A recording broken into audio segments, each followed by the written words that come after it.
Nakakulong na sa Correctional Institute for Women sa Mandaluyong City ang modelong si Denise Cornejo, matapos mahatulang guilty sa kasong serious illegal detention for ransom na isinampa ng TV host actor na si Vong Navarro laban sa kanya at kina Cedric Lee, Simeon Raz, at Ferdinand Guerrero. Inilabas ng Bureau of Corrections ang mugshot ni Denise, pero may mga netizens na nagdududang baka hindi raw si Denise ang babae sa mugshot na inilabas ng Bucor dahil iba raw ang hitsura nito kung ikukumpara sa kanyang unang mugshot. Ito ang unang mugshot ni Denise na kuha noong May 5, 2014. At ito naman ang pinakabagong mugshot niya na kuha nito lamang May 2, 2024. Makikita sa dalawang mugshots ni Denise na pareho ang tangkad, ilong, at labi niya. Malaki ang posibilidad na nagbago na nga ang kanyang hitsura dahil wala siyang make-up sa kanyang pinakabagong mugshot. At kahit tinakpan ang mga mata ni Denise sa inilabas na mugshot, makikita naman sa mukha niya ang matinding pagod na nararamdaman niya na hindi nakatakataka dahil sa masaklap na nangyari sa buhay niya. Samantala, marami ang nagulat sa sinapit ni Denise Cornejo, lalo na ang pamilya at mga kaibigan nito.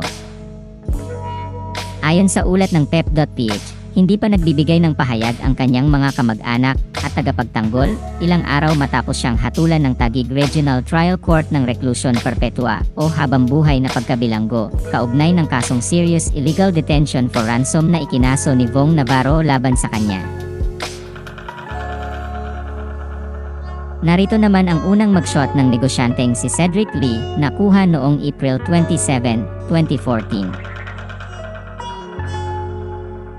At ito naman ang pinakabagong mugshot niya na kuha nito lamang May 2, 2024. Hindi naman ikinatuwa ng ilang netizens ang inilabas ng Bucor na mugshot ni Cedric.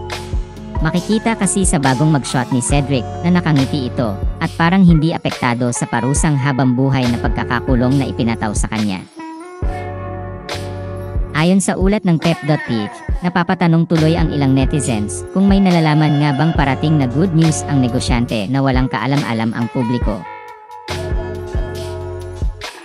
Sa ulat ng Daily Tribune nitong Sabado, May 4, 2024, sinabi ni Bucor Director General Gregorio Pio Katapang Jr. na mananatili si Cedric sa National Bilibid Prison Reception and Diagnostic Center sa loob ng 5 araw.